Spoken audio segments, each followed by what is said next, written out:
This is Six African Trade Talks. Six African Trade Talks is a media partner of Intra-Africa Trade Fair, an initiative of Afreximbank in collaboration with the Africa Continental Free Trade Area Secretariat and the African Union. In this episode, our guest is Kamsy Osakwe. Kamsy has several years of experience in Africa's financial services industry, working with one of Africa's largest banks, Access Bank. Kamsy is on this episode in his personal capacity, and the views in this podcast are not the views of the bank. Kamsy, welcome to Six African Trade Talks. How are you? Hi, thank you so much. I'm very great. And thank you so much for having me on this podcast. I've actually listened to several episodes and I find the information very insightful and very enlightening for all market participants in the African economy. So thank you so much for having me. It's my delight to be here. It's a pleasure. Take us through your journey and experience with investment in Africa. Okay, great. Thank you so much. Actually, I'll give a very true story, right? Originally, I started off in this financial industry, working in the fintech business. And I basically was starting off a fintech company and we were going in strides. But the thing about it is that I didn't have that much of the financial experience. And I thought, you know what, for me to be able to give as much value as I deserve, or I think the market deserves, I need to be able to get some bit of finance and get some nitty gritty in the market. So that's how, luckily for me, I came in contact with Access Bank and I was able to join the division. Now, upon joining the company, I've realized that my views, or should I say my views, have changed.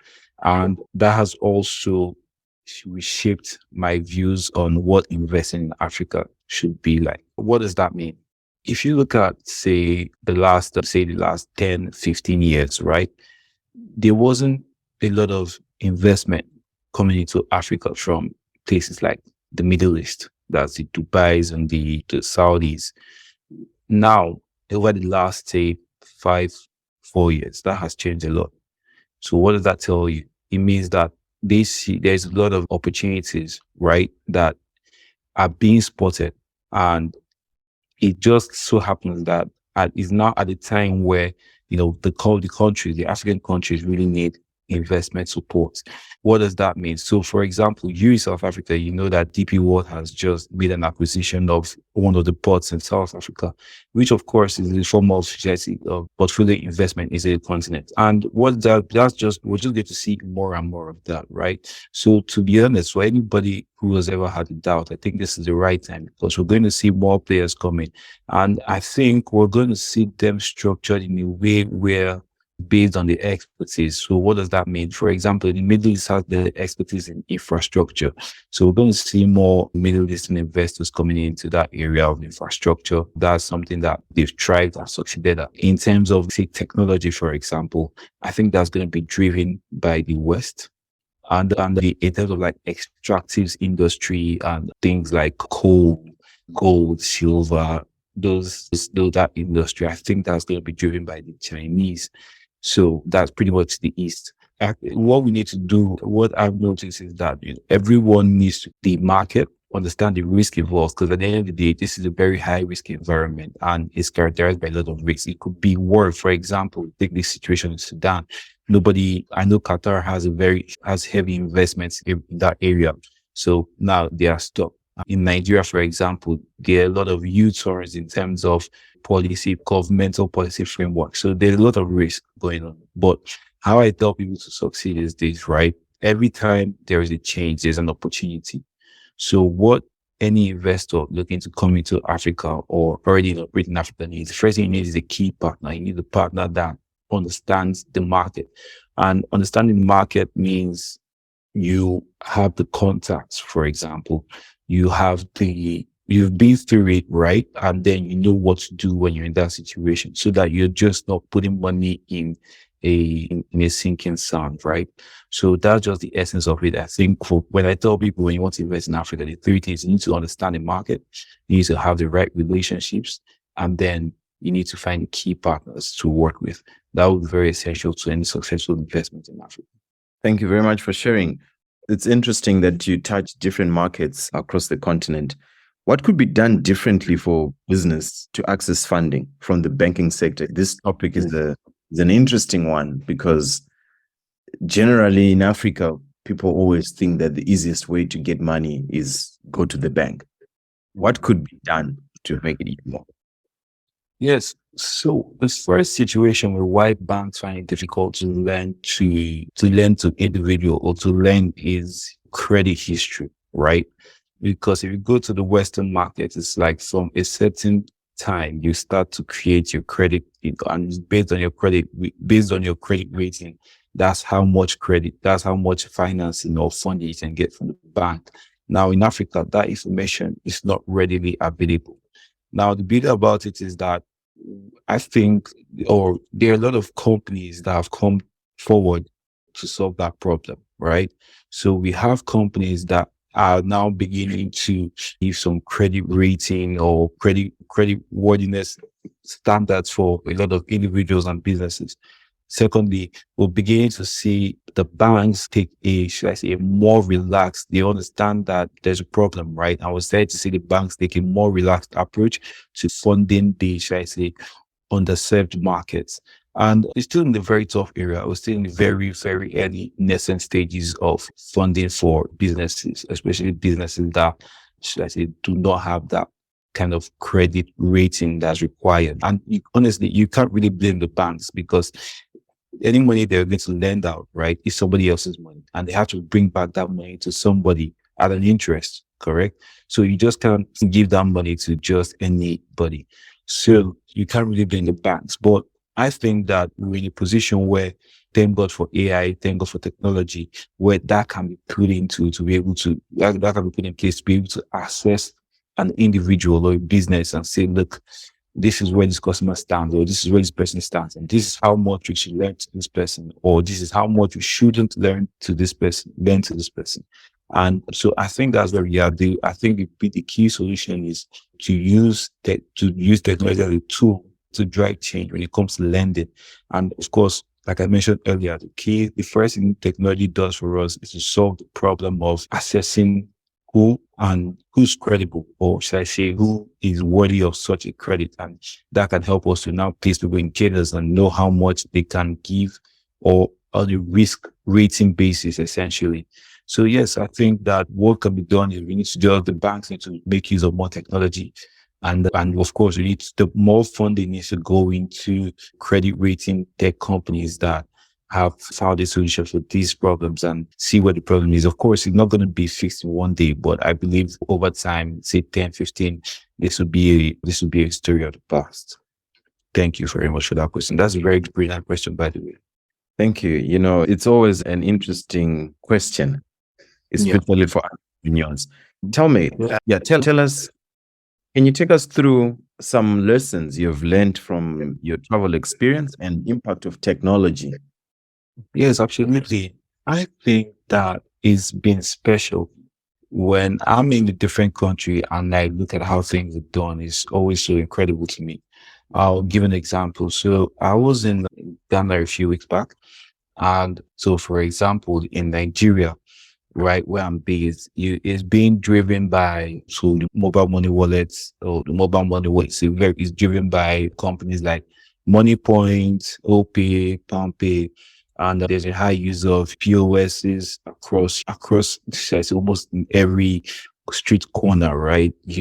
Almost everybody has a POS right now for making payments easier. So the rise of digital payments is so enormous. It's still so enormous. And I think that's the only way, that's the only way. That's where Africa has really thrived, is the penetration of digital payments.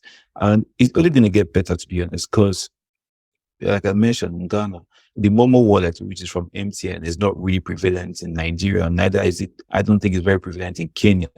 But in Ghana, it's such a big thing. And I was looking at it like, wow, this is incredible. When you take an Uber, you really just transfer to, they'll require money to be sent to their Momo wallet first, right? That's amazing. That's amazing. In Nigeria recently, the CBN government tried to sell the use of cash, and they did a cash crunch. And in a very short amount of time, I think there was about, if I'm very correct, more than 30 billion naira coming to the system.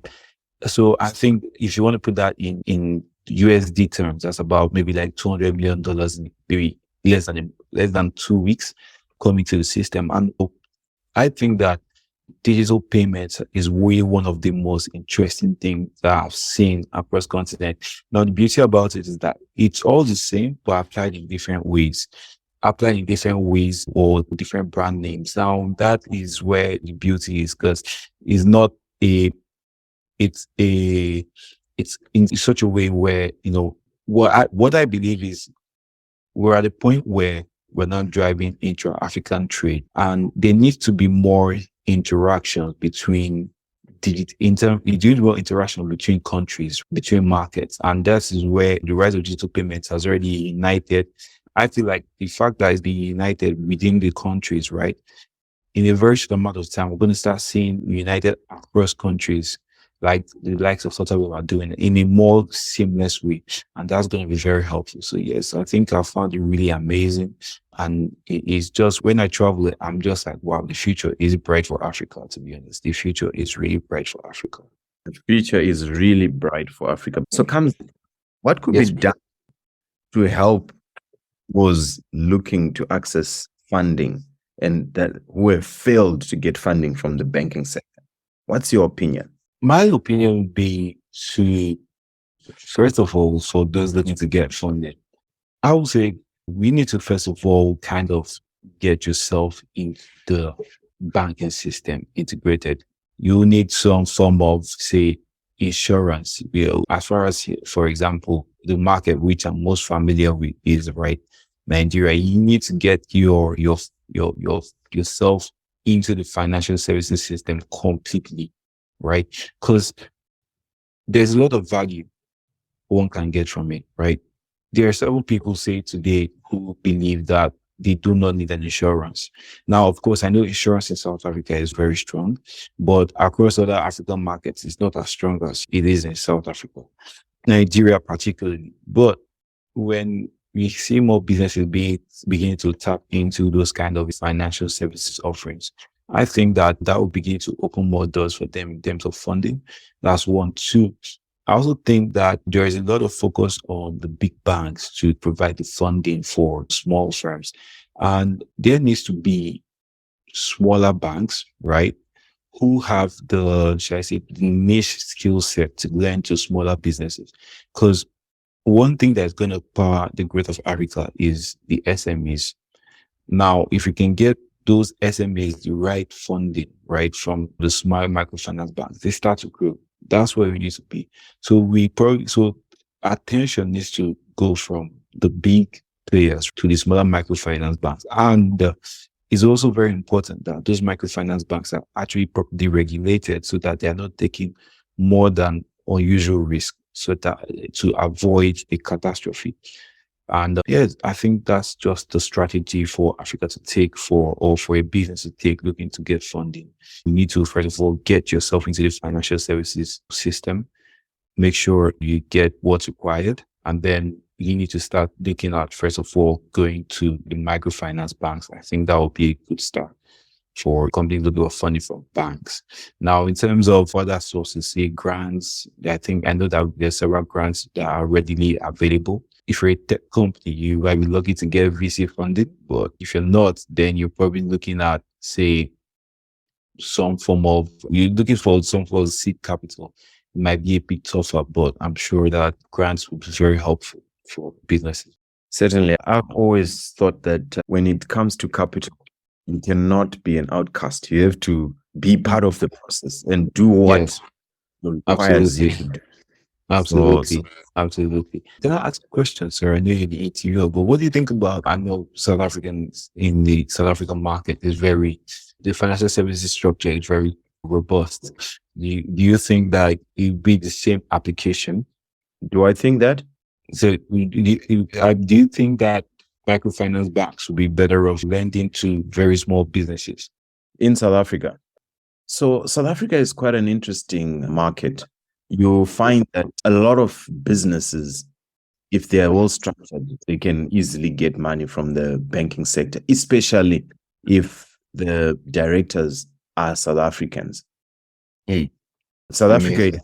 is one of the easiest places to raise finance. You can, if you're running your business professionally in South Africa, you can easily get an overdraft. You can easily get a credit card. It's quite an advanced banking. It has got quite an advanced banking industry.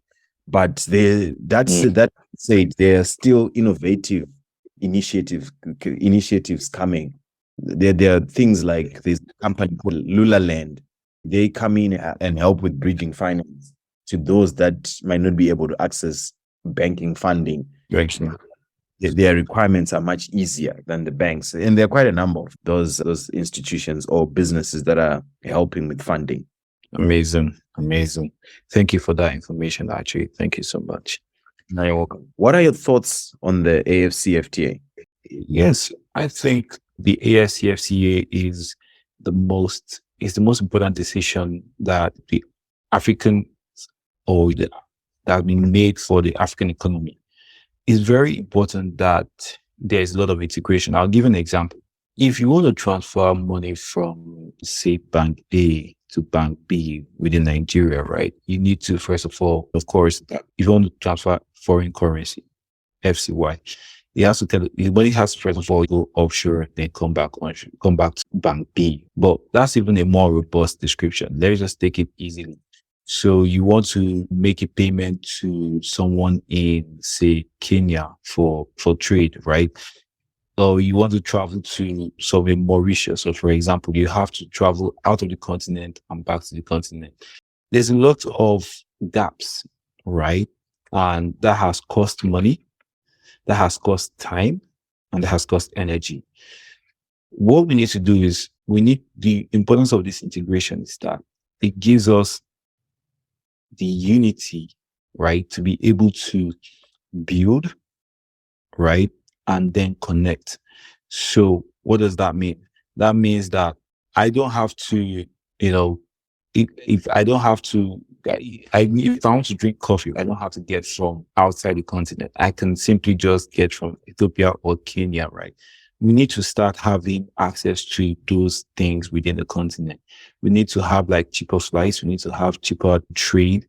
Trade is very important, right? The importance of ASFTA is immense, actually. The unlocking of market value, I believe, about $100 billion based on the report from the Africa Development Bank. So for me as a person, one of the things I do is that I also interact with players within this market. So one of them, which I mentioned first earlier, is a company called AE Trade Group. So AE Trade Group basically is involved in connecting Africa through this Africa ASFTA. So what they've done is they also have a platform, right? Like an eBay where, I'm sorry, this is no by any means it's also promotion. I'm just saying the things that are being done to integrate market. So they have a platform, think about an Amazon for African businesses, right? So they can come and like trade amongst each other. You can buy whatever you want and find a way to make the logistics part of it easier. So the ASCFTA is a very brilliant initiative. I think that over time, when everything is more stable, I'm grateful that the PAPS, that's a payment platform connecting different African countries, I think is live now. So we'll start seeing more of that action coming up. And the beauty about it is, like I said, is that we're going to have more finance going to it. I think the banks is very important. The banking system is very important to economic growth. So seeing that more and more African banks are beginning to connect. So for example, Access Bank is present in 24 African countries. We have EcoBank present across. We have Standard Bank from South Africa. We need to see more of all of these things happening. And I think that once the integration is complete in a very short time, it's going to be a lot of opportunities and connecting. And when there are more opportunities like that, businesses start to grow, and the economy in turn grows, unemployment is reduced. And when that happens, we're going to see like it's spiral to other areas. It could be, for example, politics will become better. access to healthcare, quality healthcare will definitely become better. So yes, I think that the ASFTA is really good, and I think that the value to be derived from it can't even be quantified, basically. Interesting times ahead of us. Any book or Interesting. podcast? But Yeah, certainly. Any book or podcast you'd like to recommend? yes, I think one of the best books I've ever read is a book called Leaving the Tarmac. I'll recommend that. So Leaving the Tarmac basically is a book by who is one of the previous chief executive officer of Access Bank. Basically talks about his journey to buying Access Bank with his partner, talks about how they need to grow the enterprise and what they see the future of Africa should be. So I think that is a very good book. I would recommend it by anyone any day. I think I've read that book about 4 times. So I'll totally recommend that. Then for a podcast, I think the one I enjoy the most, which is really not, it's a book, it's by Bloomberg Business, a gentleman named Andrew Horowitz, I think. I can't remember his first name, but yeah, it's really interesting. They bring a lot of the financial experts to give a world view about what's happening in the financial markets across in the United States and across the world. So those are my top 2 picks. And also to recommend some for me as well. From my side, I would recommend, have you ever listened to Business Wars? Business Wars, yes, of course. Business Wars. Oh my God, so interesting.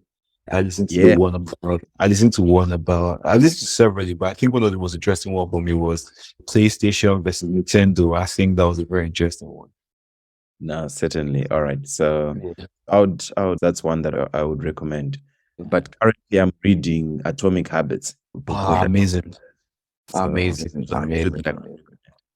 Yeah, Atomic Habits is a good book. James Clear really did his thing on that. A funny thing what I also advise you to do. So there's a link, right, where you can get is what do you call it? You get notifications every day. I think like almost every day, or at least 2 or 3 times a week. He sent like an email, and then you can just remind yourself of what you read, etc. It's really good and it's life changing. Fantastic read there. Perfect. Thank you very much. To support our show, please leave a review and share this episode. You can also connect with us on social media using the handles in our show notes, or visit our website, scixpodcast.africa. See you next time.